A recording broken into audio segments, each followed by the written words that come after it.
The most nervous I've ever been, hands down, was when Judge Jules asked me onto his Radio 1 show in Digital, Newcastle. Yeah. And I was like a student, I was like 19, and it was like live on Radio 1. And I was just like, I've never been so like scared in my life. And I was getting like interviewed before it. My voice was just like, I'm really looking forward to it. There's lots of things, support. I'm quite nervous right now, but we're all human, you know. Just like waffling on, like just absolute. Yeah. Look at you now. Condition. Yeah. Give you 2 seconds, you get your ball back out. Rubbing it round. See, That costs a fiver. Come on. fast forward, and there you are doing 18 months hosting your own radio show on BBC Radio 1. Which was the ultimate goal, number one goal. And it's all gone downhill since. Yeah. Rachel never got back to you, like. No. Do you surf, Rachel? Do you? Do you? Do you?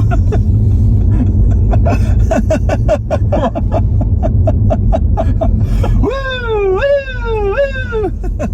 How old is Pete Tong now? It must be 70? He's got to be. He's got to be in his 60s. He must be. I'd have thought he's similar age to Oakenfold, wasn't he? Is he a bit older? I would have said he was older. I thought Because when Oakenfold's talking about his career, he's talking about how he used to listen to Radio 1 with Pete Tong. Right.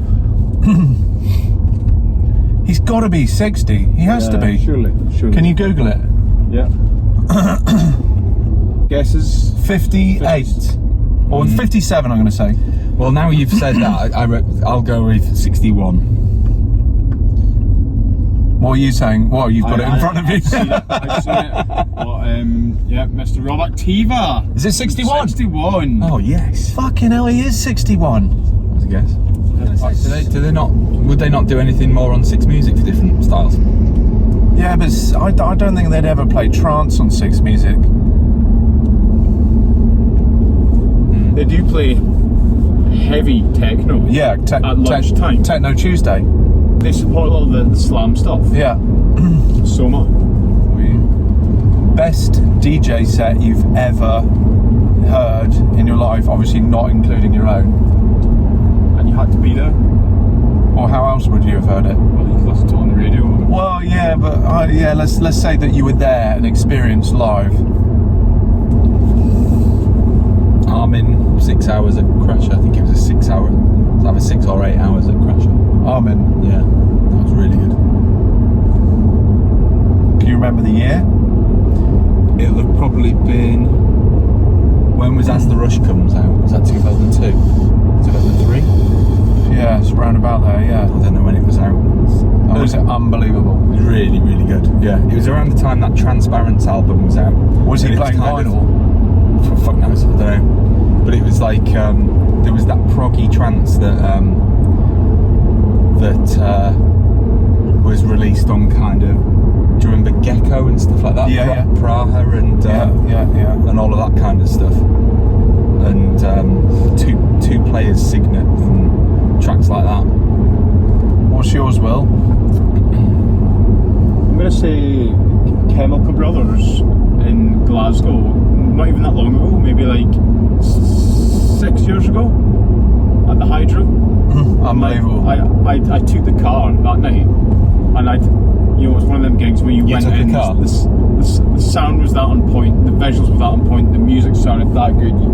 You didn't need any drink, any substances, nothing. But you came out absolutely flying, and it was just they just played every track that I wanted to hear, and just the sound and just the visuals. It was just everything was just. There's nothing more that I want to get out of being like a clubber or someone at an event, a festival. I don't know what else you'd be looking for to feel that.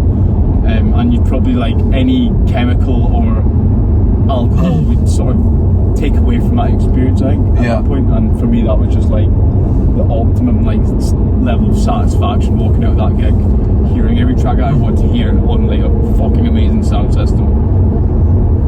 Yeah, I'd say Chemical Brothers, Glasgow 2013 or 14 or something. Was that live or was it them DJing? It was live. Yeah. So they were throwing all sorts of like elements from like Star Guitars, like teasing you, just building it up, and then finally they played Star Guitar, and I was like almost like crying. That's one of my favourite tracks of all time. I love those moments. Yeah, when you're waiting for it. Oh, just on tender hooks. Mr. Askew? God, I'm not sure if I could choose one. I think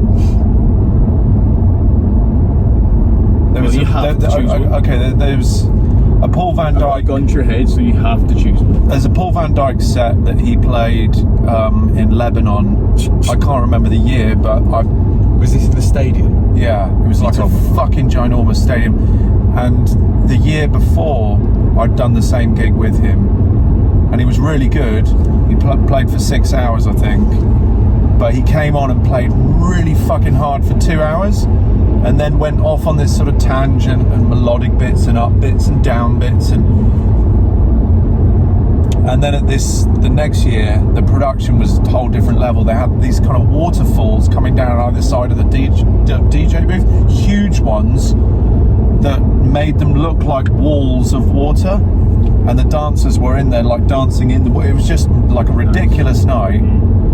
But someone was saying something, one of the promoter and someone else were talking about something, and Paul's tour manager at the time overheard them saying it, and he said, "What's that?" And they were like, no, it's all right. And he said, "No, what's that? Tell me." And they said, "Well, like last time Paul played here, the crowd were like online afterwards going nuts about the first 2 hours, because they love it when he plays hard, and it was a great set. The whole set was great, but the first 2 hours were fucking insane." And whoever the tour manager, what was his name, Matt someone, he said, "Well, let's just go and tell Paul this." And they were like, no, we don't want to offend him, of course not. He said, no, he'll appreciate hearing this. So they told him, and Paul was like, "Thanks for telling me, no problem at all." And he went on and fucking smashed this place to pieces for 6 hours, hard as nails, and fast and hard. And it was just, I was just standing there going, this is the best thing ever. It's literally the best Paul Van Dyke set I've ever heard, and I've heard him play some fantastic sets, but that one, it was so good. He was playing so many, What kind of, was it like, was he going techno or just hard trance? Everything, techno, trance, but there were loads of sections where it was just rolling, that old kind of spinning record sound. Yeah. Son of Van Dorn loaded kind of Sam Sharp, E. Craig, those kind of records, like chugging, fucking rolling. Yeah. Just not as many big. There were still big breakdowns, but it was just banging, and the crowd went bananas. They went absolutely nuts. I've never seen anything like it. That's one. What year? I'm gonna say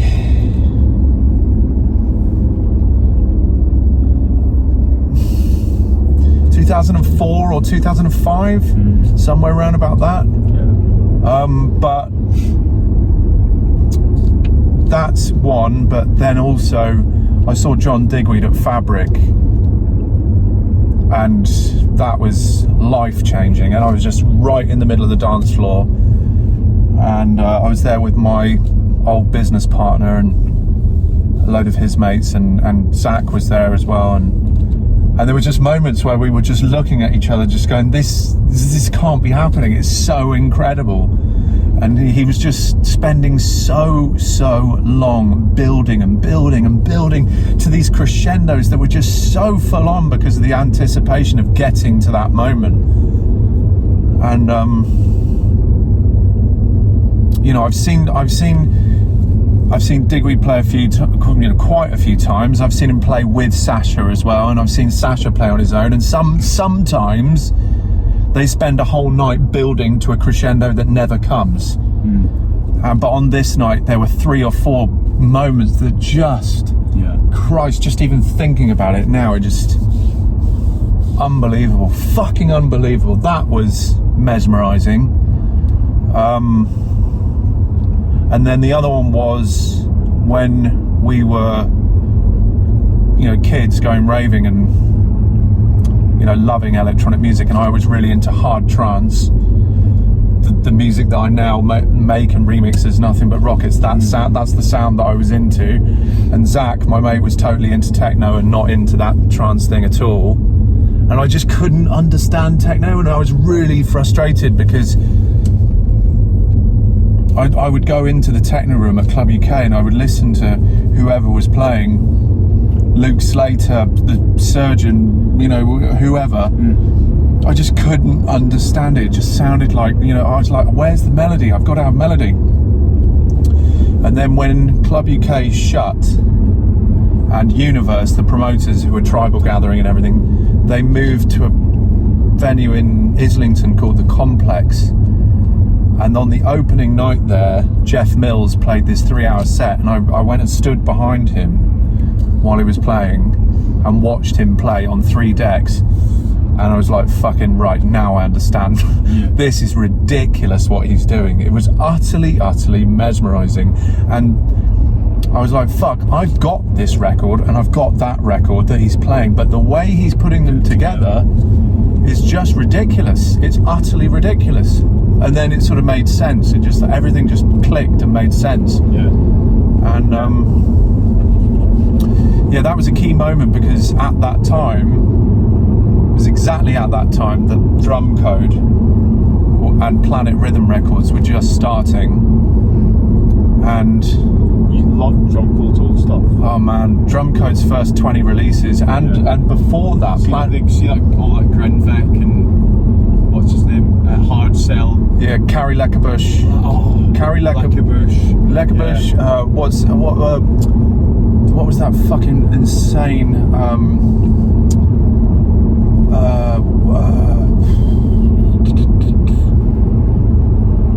Just the Swedish Mafia, wasn't it? Yeah. Carrie Leckerbush, Yol Mall, Grenvec, Adam Bear, obviously. Yol Mall, yeah, he was. Lenk. In fact, Lenk is. It was Lenk and Adam Bear was Drum Code 1. Yeah, all of that early music is. Dalbach. Yeah, Jesper Dalbach, yeah. Yeah, amazing music, fucking amazing. And should they ever embrace that sound again? Well, I think if they were going to, now would be the closest to sort of take a look back. Well, they did that tribute album on Drum Code, which kind of re-released a lot of that older stuff, remastered.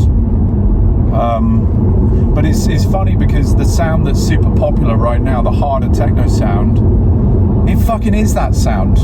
Yeah. You listen to Drum Code 9, which is my favourite drum code of all. Drum Code 9, and also I think Drum Code 3, which was Carrie Leckerbush. There's a track called Rahal Me, and which has got this like really spooky laughing in it. And yeah, those two. Drum Code 9, Adam Bear, is just ridiculous. And the thing is, if he came out now, if he played a set of that sound, because that track is 140 BPM. If he played a set of that sound now at somewhere like Creamfields or whatever, the place would go bonkers. Yeah. But I guess all artists, they all evolve, and they. He's just not there musically, is it? No, I don't think so. There is a correlation with shitloads of artists. Look at Sven Vath. When I first watched Sven Vath DJ, he was playing 150 beats per minute hard trance. Yeah. When he used to play at the Omen and the Omen in Frankfurt and Dorian Gray, and he used to come and play at Club UK, he used to play fucking fast, hard trance. And what happened when you brought that up? Yeah, I did. I cornered him at Tomorrowland saying, I love the fact that you used to be a trance DJ. And he said, no, I do not think I was a trance. Yes, you were. You're a trance DJ. I've got cassettes. And I was there on the dance floor watching you playing, these old hard trance records. Well, they weren't old at the time, but it's like, no. I don't think it was this fast. Yes, it was. You're a trance DJ. My work here is done. a lot of DJs, the older they get, the BPMs come down because they just can't tolerate it. Fuck that. Whereas we're just getting faster and faster. Come on. It just doesn't seem fast enough. The only way is up. Yeah. Look, you might not be able to cope with it, but the dance floors can. Yeah. And the bank accounts definitely can. Yeah. That's true. Nothing But Rockets is what? 160. 160. Yeah. 160 is the go-to for Nothing But Rockets. Would you go higher? See, I have actually started a track at 175, and it does sound really fast. It's good, but it's 160 feels. I can dance to 160. Oh, show me how you dance to 160. What, right now? Right, fucking now. At 75 miles an hour. Yeah. Looks like you're wanking off two fucking donkeys. Because I work in getting one up the council Greta.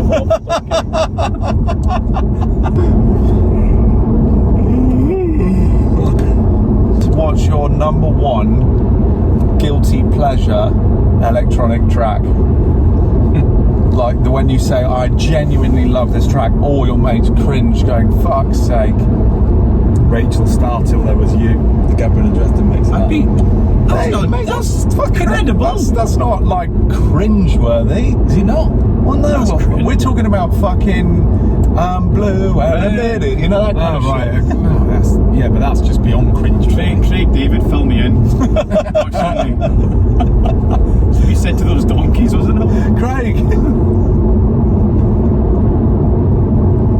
I'm a UK tour. Come here, Kes. Patsy Kensington. Oh, you bastard! You complete set of bastards. See, I can't think of any of that without thinking of Matt Hardwick. Why? Because it was around that time that it was out, and Matt and I used to constantly do that all the time. Fucking hell, I wish he would come back. I wish he would not just bring it back, but also sing it back. Bring it back to me. Yeah, ideally, yeah.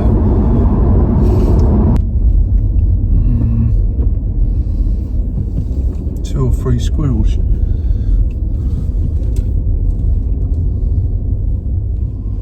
That'll do. That's a nice space.